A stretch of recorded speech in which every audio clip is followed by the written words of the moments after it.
Strain, pressure, tension, worry, and anxiety. What do these words all have in common? They are directly related to stress. Stress can be damaging to the mind and body and dampen your spirit. I have dealt with a lot of stress in my life growing up, so I feel I can talk about this firsthand.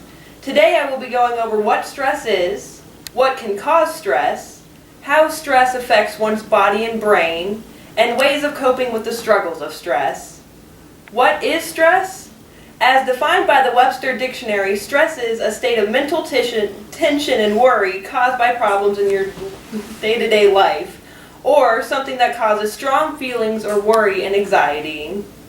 According to Johns Hopkins University's website, stress can be positive or negative. It can be positive when a person feels stimulated and able to manage a situation. This positive response prepares the body for action and activates the higher thinking centers of the brain. A positive response to stress can provide the energy to handle emergencies, meet challenges, and excel. The negative parts of stress is when a person feels threatened and not in control of the situation. These feelings instigate a powerful reaction, affecting both the brain and bodies in ways that can be destructive to physical and mental health. Things that influence how you handle stress include a support system, which is a group of people that have your back in a good or bad situation. One's outlook on life, whether you see the glass half full or half empty, can affect how you feel about stress. How you prepare for stress, knowing that the situation is temporary and with time it will get better, and not getting caught up in the moment of stress.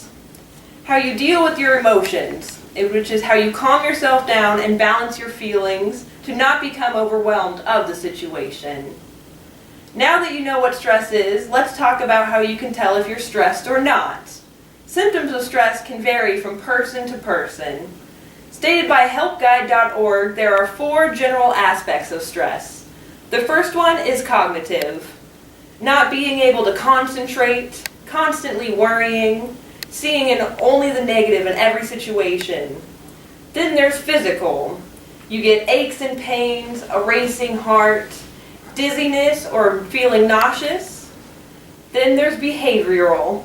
Eating more or less, sleeping too much or too little, procrastinating or neglecting responsibilities, or nervous habits such as pacing back and forth or nail biting. The last aspect is emotional, which is moodiness or depression or general unhappiness, feeling overwhelmed or lonely. These previous symptoms are only a few of the common ones. People may experience a bunch of different symptoms and not just the ones listed. By knowing some of the symptoms of stress, we can now determine what may be causing the stress. Things that cause stress are called stressors. Stressors don't always have to be negative either. Stress can be caused by positive things that put high demands on you, such as weddings, going to college, getting a new job, so on and so forth. Some internal stressors consist of constant worrying, being pessimistic, talking bad about yourself, having unrealistic expectations, or having an all or nothing attitude. Some external stressors include major life changes, financial issues, being too busy, having relationship problems, or work or school demands. Having lots of stress in your life can cause you lots of problems. Now I'm going to tell you how stress can affect your body.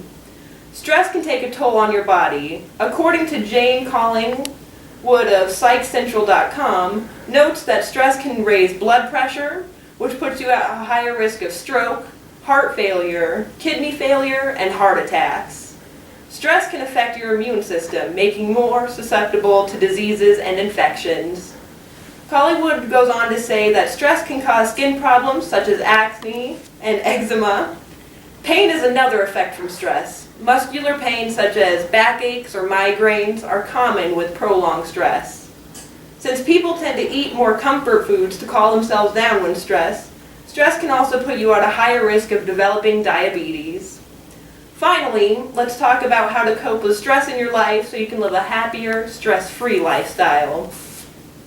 How to cope with stress. According to the American Heart Association, coping with stress can be as easy as using positive self-talk. For example, instead of saying everything is going wrong, say I can handle this if I take it one step at a time.